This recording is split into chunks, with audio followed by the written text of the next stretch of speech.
Primeiro Deus, 10 dias de oração e 10 horas de jejum. Dia 1. A necessidade do resgate.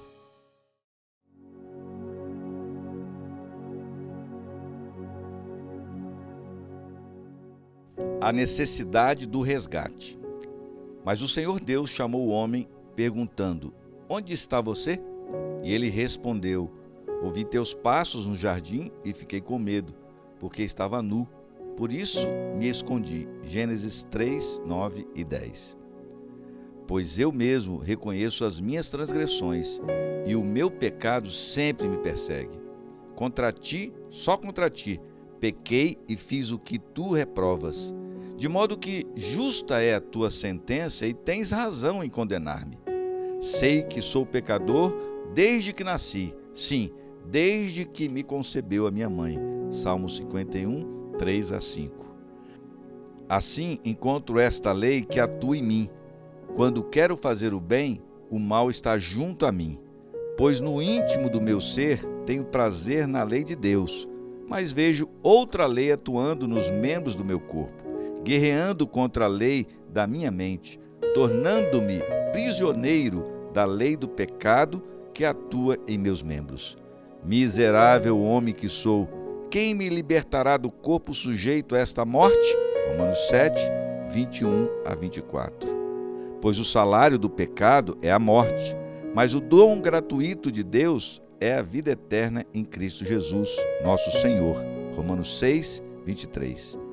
Vocês estavam mortos em suas transgressões e pecados, nos quais costumavam viver, quando seguiam a presente ordem deste mundo. Anteriormente, todos nós também vivíamos entre eles, satisfazendo as vontades da nossa carne, seguindo os seus desejos e pensamentos. Como os outros, éramos por natureza merecedores da ira. Todavia Deus, que é rico em misericórdia, pelo grande amor com que nos amou, deu-nos vida juntamente com Cristo, quando ainda estávamos mortos em transgressões. Pela graça, vocês são salvos. Efésios 2, 1 a 5. A situação do pecador. A palavra de Deus declara: todos pecaram e destituídos estão da glória de Deus. Romanos 3, 23. Não há quem faça o bem, não há nenhum só. Romanos 3, 12. Muitos se enganam acerca do estado do seu coração. Não entendem que o coração natural é enganoso, mais que todas as coisas, e perverso. Envolve-se em sua própria justiça e satisfazem-se com alcançar a sua própria norma humana de caráter. Podemos medir-nos por nós mesmos, podemos comparar-nos uns aos outros, podemos dizer que procedemos tão bem como fulano ou cicrano, mas a pergunta para a qual o juízo exigirá resposta é: satisfazemos as reivindicações dos altos céus? Alcançamos o padrão divino? Está nosso coração em harmonia com o Deus do céu? Mensagens Escolhidas, volume 1, página 320 e 321. Salvação no Calvário. Toda a família humana transgrediu a lei de Deus. E, como transgressor da lei, o ser humano está desesperadamente arruinado, pois ele é inimigo de Deus, sem forças para fazer qualquer coisa boa. A inclinação da carne é inimizade contra Deus, pois não é sujeita à lei de Deus, nem em verdade o pode ser. Romanos 8, 7. Olhando para o espelho moral, a santa lei de Deus, o homem se vê como pecador e se convence de seu estado mau, sua condenação, sem esperanças, sob a justa penalidade da lei. Mas ele não foi abandonado ao estado da miséria, sem esperança, no qual o pecado o mergulhou, pois foi para salvar o transgressor da ruína que aquele que era igual a Deus ofereceu a sua vida em holocausto no Calvário. Deus, ele amou o mundo de tal maneira que deu o seu Filho unigênito para que todo aquele que nele crê não pereça, mas tenha a vida eterna. João 3,16 e Mensagens Escolhidas, volume 1, página 321. Precisamos de Jesus. Nunca podemos alcançar a perfeição por nossas próprias boas obras. A pessoa que vê a Jesus pela fé rejeita a sua própria justiça. Encara a si mesma como incompleta, seu arrependimento como insuficiente, sua mais forte fé como sendo apenas debilidade, seu mais custoso sacrifício como escasso, e se prostra com humildade aos pés da cruz. Mas uma voz lhe fala dos oráculos da palavra de Deus. Com assombro, ela ouve a mensagem. Nele estás aperfeiçoados. Colossenses 2:10.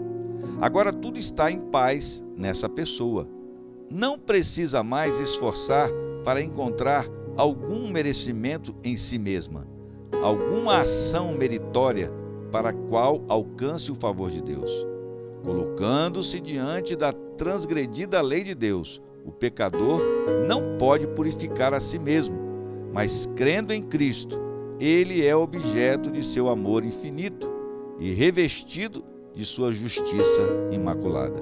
Fé e Obras, páginas 107, 108. Novo nascimento. Nosso coração é mau e não conseguimos mudá-lo.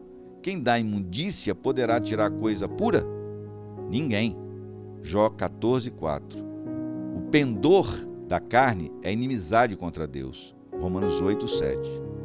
A educação, a cultura, o exercício da vontade, o esforço humano, todas essas coisas têm sua importância, mas nesse caso não têm poder para mudar a situação. Podem até mostrar um comportamento aparentemente correto, mas não transformar o coração nem purificar as fontes da vida. O Salvador disse: se alguém não nascer de novo, a menos que receba um coração novo, novos desejos, propósitos e motivos e passe a viver uma vida nova, não pode ver o reino de Deus. João 3:3. A ideia de que é preciso apenas desenvolver o bem que existe naturalmente dentro da pessoa é um engano fatal.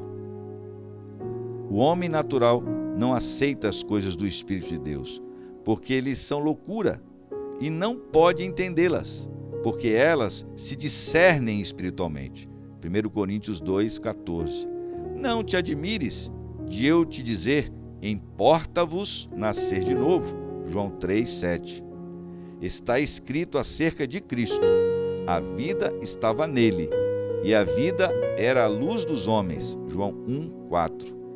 Ele é o único, nome dado entre os homens, pelo qual importa que sejamos salvos. Atos 4:12. E Caminho a Cristo, página 18 e 19. Alegria do perdão. Contemplando o Cordeiro de Deus que tira o pecado do mundo, a pessoa, encontra a paz de Cristo, pois o perdão é aposto ao seu nome, e ela aceita a palavra de Deus. Nele estais aperfeiçoados. Colossenses 2:10. Quão difícil é para a humanidade, por muito tempo acostumada a acalentar a dúvida, aceitar essa grandiosa verdade. Todavia, que paz ela traz à pessoa, olhando para nós mesmos em busca de justiça, para encontrar a aceitação diante de Deus, olhamos para o lugar errado, porque todos nós pecamos e destituídos estamos da glória de Deus. Romanos 3:23. Devemos olhar para Jesus, porque todos nós, com o rosto desvendado, contemplando como por espelho a glória do Senhor, somos transformados de glória em glória na sua própria imagem. 2 Coríntios 3:18. Salvos pela graça. Perdão e justificação são uma só e a mesma coisa. Pela fé, o crente passa da posição de rebelde, de filho do pecado e de Satanás, para a posição de súdito leal de Cristo Jesus, não por causa de alguma bondade inerente, mas porque Cristo recebe como seu filho por adoção. O pecador pode errar, mas ele não é rejeitado sem misericórdia. Sua única esperança, porém, é o arrependimento para com Deus e a fé no Senhor Jesus Cristo. A prerrogativa do Pai é perdoar nossas transgressões e também pecados, porque Cristo tomou sobre si a nossa culpa e nos absolveu, imputando-nos sua própria justiça. Seu sacrifício satisfaz plenamente as reivindicações da justiça. Justificação é o contrário de condenação. A infinita misericórdia de Deus é manifestada para os que são completamente indignos. Ele perdoa as transgressões e os pecados por amor a Jesus, o qual se tornou a propiciação pelos nossos pecados. Pela fé em Cristo, o transgressor culpado, ele é conduzido ao favor de Deus e à forte esperança da vida eterna. Fé transformadora. O crente, ele é justificado sem qualquer mérito próprio, sem nenhum direito a alegar diante de Deus. Ele é justificado pela redenção que há em Cristo Jesus, que está nas cortes do céu como substituto e penhor do pecador. Mas embora seja justificado por virtude dos méritos de Cristo, ele não é livre para praticar a injustiça. A fé atua por amor e purifica o coração. A fé desabrocha e floresce, trazendo uma colheita de frutos preciosos. Onde há fé, aparecem as boas obras. Os doentes são visitados, os pobres são cuidados, os órfãos e as viúvas não são negligenciados. Os que carecem de roupa são atendidos e os famintos são alimentados. Cristo andou fazendo o bem, e quando as pessoas se unem a Ele, amam os filhos de Deus, e a mansidão e a verdade guiam seus passos. A expressão do semblante revela a sua experiência, e os outros reconhecem neles pessoas que estiveram com Jesus e dele aprenderam. A expressão do semblante revela a sua experiência, e os outros reconhecem neles pessoas que estiveram com Jesus e dele aprenderam. Cristo e o crente tornam-se um, e sua formosura de caráter se revela naqueles que se acham vitalmente ligados com a fonte de poder e amor. Cristo é o grande depositário da justificadora justiça e da graça santificante. A fé genuína se manifestará em boas obras, pois boas obras são frutos da fé. É pela contínua entrega da vontade, pela obediência constante, que se retém a bênção da justificação. Os que são justificados pela fé devem ter no coração o desejo de andar nos caminhos do Senhor. A fé que não produz boas obras não justifica a alma. O motivo de oração dessa manhã será pela busca do reavivamento pessoal. Nós vamos estar orando pelo nosso reavivamento pessoal.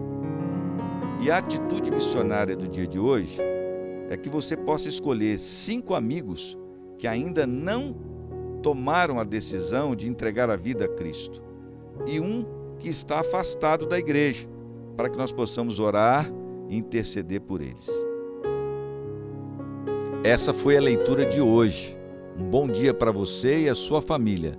Não se esqueça, primeiro Deus.